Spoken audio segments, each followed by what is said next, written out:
জৰুৰী খবৰ লৈছো নিৰ্বাচনৰ পূৰ্বে বিজেপিৰ দুটা পক্ষৰ মাজত প্ৰচণ্ড সংঘাতৰ সৃষ্টি হোৱাৰ আমি খবৰ লাভ কৰিছো বিধায়কৰ উপস্থিতিতেই দুটা ফৈদৰ এই প্ৰচণ্ড মাৰপিটৰ ঘটনা শোণিতপুৰৰ বৰছলা সমষ্টিত বিজেপিৰ এতিয়া বঙহৰ যুঁজ বিধায়ক ফৈদ আৰু ৰাজ্যিক মুখপাত্ৰ জিলা পৰিষদৰ সদস্যৰ মাজত এতিয়া তীব্ৰ হতাহতি হৈছে কিছু বিষয় তথ্য আমি সবিস্তাৰে আগবঢ়াম আমি ইতিমধ্যে উল্লেখ কৰিছো নিৰ্বাচনৰ পূৰ্বে বিজেপিৰ দুটা পক্ষৰ মাজত প্ৰচণ্ড সংঘাতৰ সৃষ্টি হৈছে বিজেপিৰ যুদ্ধ দুই ফৈদৰ মাজত মাৰপিট বিধায়কৰ উপস্থিতিতে দুটা ফৈদৰ মাজত এই প্ৰচণ্ড মাৰপিটৰ ঘটনা সংঘটিত হৈছে শোণিতপুৰৰ বৰছলা সমষ্টিত বিজেপিৰ বঙহৰ যুঁজ বিধায়ক ফৈদ আৰু ৰাজ্যিক মুখপাত্ৰ জিলা পৰিষদৰ সদস্যৰ মাজত এই তীব্ৰ হতাহতিৰ আমি খবৰ লাভ কৰিছো দলীয় সভাতে বিধায়ক ফৈদৰ এজনক গুৰুলকৈ প্ৰহাৰৰ অভিযোগ উত্থাপন হৈছে চৰকাৰী ঠিকাত কমিছন আৰু আঁচনিৰ ধন অযোগ্যজনে পোৱাক লৈ বিতৰ্কৰ সৃষ্টি হৈছিল আৰু দুটা ফৈদৰ মাজত চলি আছিল টিকট কেন্দ্ৰিক সংঘাত নিৰ্বাচনৰ পূৰ্বে বিজেপিৰ দুটা পক্ষৰ মাজত এই প্ৰচণ্ড সংঘাতৰ সৃষ্টি হোৱাৰ আমি খবৰ লাভ কৰিছো চৰকাৰী ঠিকাত কমিছন আৰু আঁচনিৰ ধন অযোগ্যজনে পোৱাক লৈ আচলতে বিতৰ্কৰ সৃষ্টি হৈছিল বিধায়কৰ উপস্থিতিতে তাৰ পাছত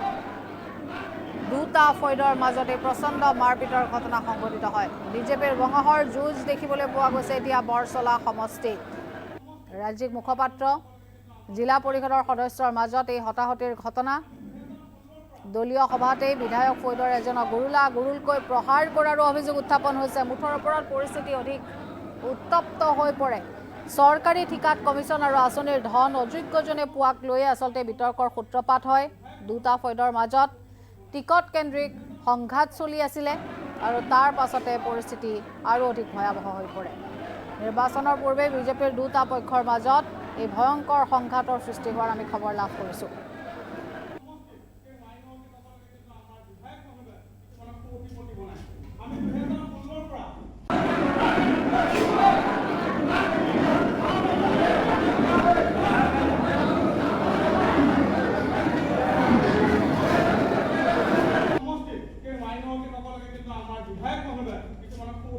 আমাৰ দলটো এতিয়া বিশ্বৰ সবাতোকৈ ডাঙৰ ৰাজনৈতিক দল অসমতো আমাৰ প্ৰায় 85 লাখ আমাৰ সদস্যতা কেন্দ্ৰত আমাৰ চৰকাৰ ৰাজ্যত আমাৰ চৰকাৰ স্বাভাৱিকতে যেতিয়া সংখ্যা বাঢ়ে মানুহৰ আশা আকাংক্ষাবোৰ বাঢ়ে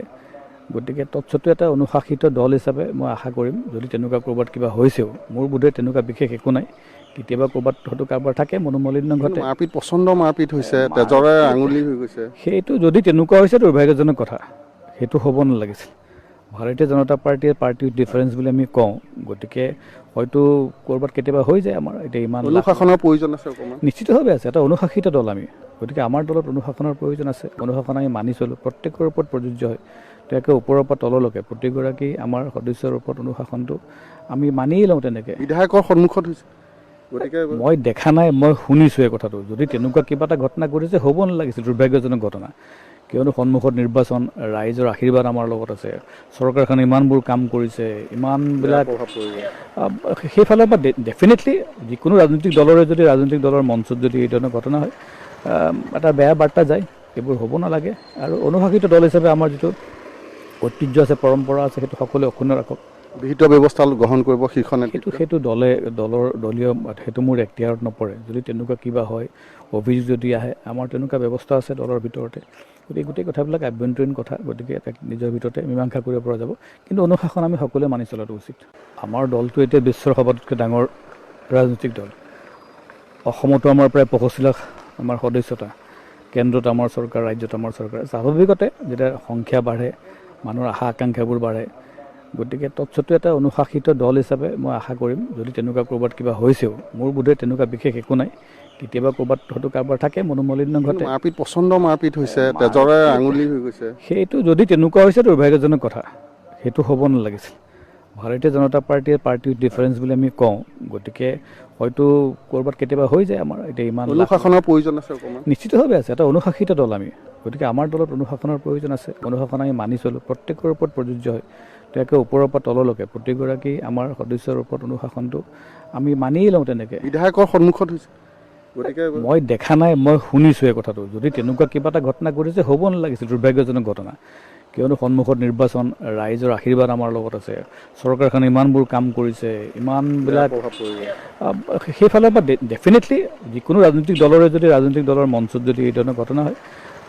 এটা বেয়া বাৰ্তা যায়। এইবোৰ হ'ব নালাগে। আৰু অনুশাসিত দল হিচাপে আমাৰ যিটো ঐতিহ্য আছে, পৰম্পৰা আছে, সেইটো সকলোৱে অক্ষুণ্ণ ৰাখক। বিহিত ব্যৱস্থা গ্ৰহণ কৰিব শীৰ্ষ নেতৃত্বই। সেইটো দলীয় সেইটো মোৰ এখতিয়াৰত নপৰে। যদি তেনেকুৱা কিবা হয়,